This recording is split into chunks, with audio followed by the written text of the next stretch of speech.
On December 13th, 2019, the Massachusetts Export Center, part of the Massachusetts Small Business Development Center Network, held its 10th annual Export Expo. The Export Expo is the state's largest and most important export event of the year, bringing together resources, training, and information for the local exporting community. The event includes an exhibit area featuring government, nonprofit, and private sector service providers serving the export community.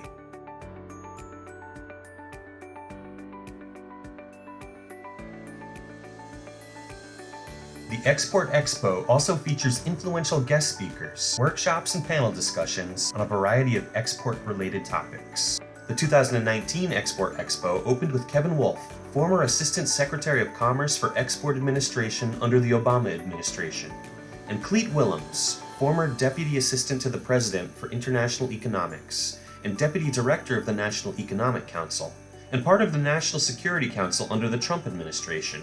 They provided an update on the current trade policy landscape, the outlook for the future, and implications for U.S. businesses engaged in global trade. Mr. Wolf discussed the impending enhancement of export controls on emerging technologies, implementation of the CFIUS pilot program impacting foreign investment in the U.S., and other export control enhancements, such as the expansion of the entity list, including the addition of Huawei.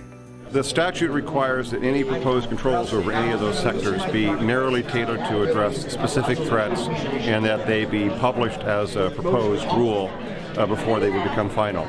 So first, I believe that what's going to happen are narrowly tailored controls as opposed to broad sweeping controls that shouldn't frighten you. And then second, most importantly, is to actually read them and engage and provide information in response to Commerce Department requests for information, primarily associated with the foreign availability of whatever technology that they describe, because a technology that's widely available can't have as an effective of a control. And then second, what the impact and any technical suggestions you would have with respect to the proposal. Mr. Willems discussed the ongoing trade negotiations with China, including Section 301 and Chinese retaliatory tariffs, the new U.S.-Mexico-Canada agreement, and other free trade agreement trends.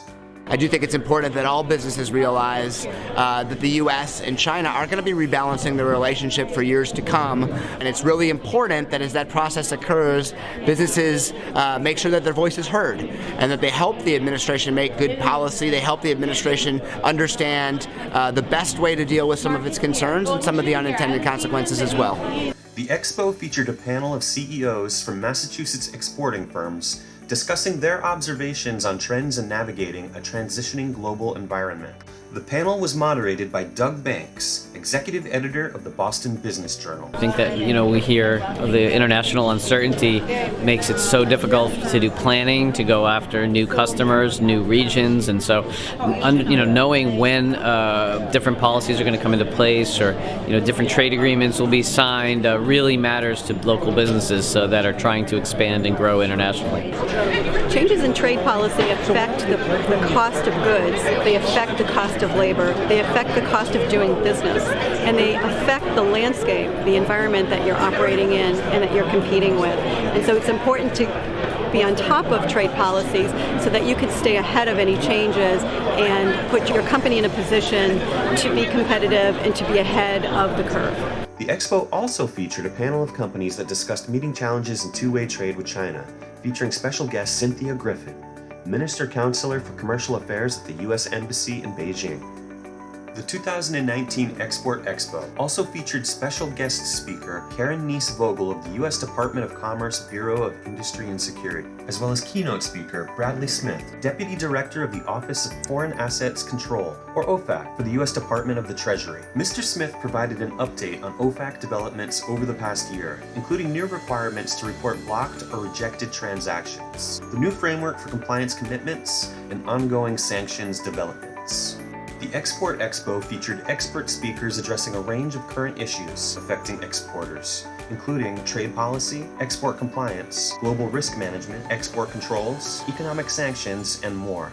I thought it was incredibly impressive. It was actually one of the draws for me, and when I shared it with other people in my firm, they were equally impressed, and really just very talented individuals, different perspectives. I think it engendered a great conversation among the audience as well.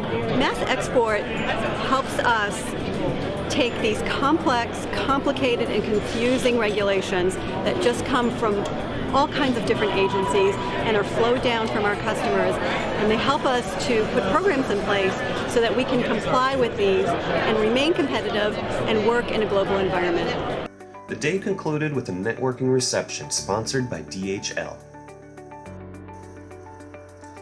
This year's Export Expo will be a virtual event. We hope that you'll join us for the same timely and important international trade content in a convenient and safe virtual format. Our virtual platform will provide even more opportunities for networking and allow participants to view all of the conference's content, so you won't miss a thing. Join us on Thursday and Friday, January 14th and 15th, 2021, for the state's largest and most important export event of the year.